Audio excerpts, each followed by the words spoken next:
বল জালে জড়িয়েই উল্লসিত Declan rice দৌড় দিলেন দর্শকদের দিকে।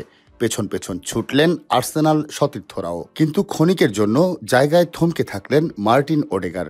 চোখ গোলপোস্টে, দুই হাত মাথার ওপরে, আর চেহারায় অবিশ্বাসের চিহ্ন। বান্ডেল থাকলে প্রতি সেনমানিতে টাকা বাঁচবে।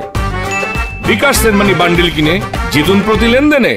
এমিরেটস স্টেডিয়ামে রাইস আর আর্সেনাল যা করেছে তাতে এমন হতভম্ব দশা রিয়াল মাদ্রিদেরই। উয়েফা চ্যাম্পিয়ন্স লিগ কোয়ার্টার ফাইনালের প্রথম লেগে আর্সেনালের কাছে ৩-০ গোলে হেরেছে বর্তমান চ্যাম্পিয়নরা। ৩টি গোলই হয়েছে মাত্র ১৭ মিনিটের মধ্যে। এর আগে কিক অফ বাঁশির পর প্রথম ম্যাচের প্রথম গোলমুখে শটটা কিলিয়ান এমবাপ্পে নিলেও সময় যত গড়িয়েছে আর্সেনাল তত ধারালো হয়েছে। তবে প্রথম ৪৫ মিনিটে গোলের দেখা পায়নি স্বাগতিকরা। ম্যাচের রং পাল্টায় দ্বিতীয়ার্ধে।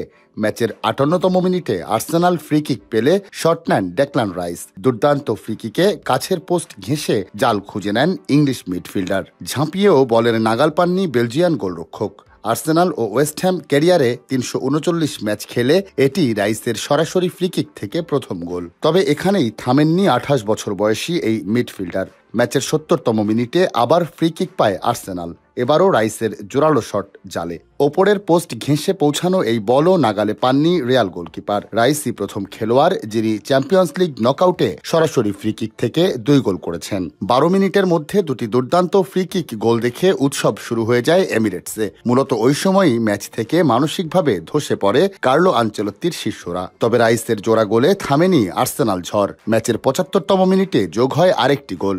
মাইলস লুইস স্কেলির বাড়ানো বল প্রথম স্পর্শেই জালে পাঠান স্প্যানিশ মিডফিল্ডার মিকেল মেরিনো। বাকি সময়ে এই ব্যবধান ধরে রেখে জয় নিয়ে মাঠ ছাড়ে আর্সেনাল। তবে তার আগেই দ্বিতীয় হলুদ কার্ড দেখে লাল কার্ডে মাঠ ছাড়তে হয় মাদ্রিদের এদুয়ার্দো কামাভিঙ্গাকে। সেমিফাইনাল চূড়ান্তের দ্বিতীয় লেগ অনুষ্ঠিত হবে ১৬ এপ্রিল সান্তিয়াগো বের্নাবেউয়ে।